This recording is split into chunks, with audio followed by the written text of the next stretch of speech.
નમસ્તે વિદ્યાર્થી મિત્રો, ધોરણ 10 અને ધોરણ 12 પૂરક પરીક્ષાનું રિઝલ્ટ ક્યારે આવશે? તો 4-5 દિવસ પહેલાં ધોરણ 12 સાયન્સનું રિઝલ્ટ આવી ગયું છે. તો ઘણા બધા વિદ્યાર્થીઓએ કમેન્ટ કરી કે ધોરણ 10 અને ધોરણ 12 કોમર્સનું રિઝલ્ટ ક્યારે આવશે. તો ગ્રેસિંગની વાત કરીએ તો ધોરણ 12 સાયન્સ એ લોકોને પણ 10થી 15 માર્ક્સનું ગ્રેસિંગ મળ્યું છે. તો જો તમે ધોરણ 10 અથવા ધોરણ 12 કોમર્સની પરીક્ષા આપી હશે તો તમને પણ 10થી 15 માર્ક્સનું ગ્રેસિંગ મળશે. બરાબર. રિઝલ્ટ કઈ રીતના જોશો? તો અહીંયા વિદ્યાર્થી મિત્રો તમે સ્ક્રીનશોટ લઈ લેજો. www.gseb.org આ વોટ્સઅપ નંબર અને ટેક્સ્ટ મેસેજ 562623 એના ઉપર તમે રિઝલ્ટ જોઈ શકશો. બરાબર. આપણી ચેનલમાં વિદ્યાર્થી મિત્રો આપણે લાઈવ જોઈશું.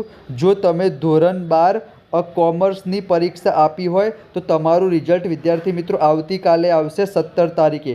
અહીંયા વિદ્યાર્થી મિત્રો તમે જોઈ શકો છો ઓફિશિયલ ધોરણ 12 સામાન્ય પ્રવાહ એટલે કે જો તમે કોમર્સની પૂરક પરીક્ષા આપી હશે તો એનું પરિણામ ઓફિશિયલ વેબસાઇટ ઉપર 17 તારીખે એટલે કે આવતીકાલે સવારે 9 વાગે વિદ્યાર્થી મિત્રો આવશે.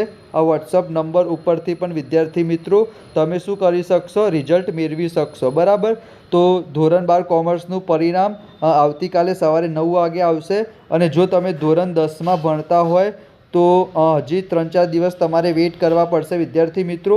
ઓફિશિયલ પરિપત્ર નથી આવ્યો. બરાબર. તો 10મા ધોરણનો પણ ઓફિશિયલ પરિપત્ર આવશે તો વિડીયો બનાવી દઈશ. તો ફટાફટ વિદ્યાર્થી મિત્રો ચેનલને તમે સબસ્ક્રાઈબ કરી દો. ધોરણ 10માં 80માંથી 26 માર્ક્સ લાવવાના છે. તમે ખૂબ જ સારા માર્ક્સે પાસ થઈ જશો. ચેનલને સબસ્ક્રાઈબ કરી દો તો જ્યારે પણ ઓફિશિયલ પરિપત્ર આવશે તો હું વિડીયો બનાવી દઈશ. બરાબર. 12 કોમર્સનું તો પરિણામ કાલે સવારે આવશે. તો બધાને all the best, best of luck. મળીશું આપણે નેક્સ્ટ વિડીયોમાં. ત્યાં સુધી જય Shri Krishna, Radhe Krishna. Thank you so much.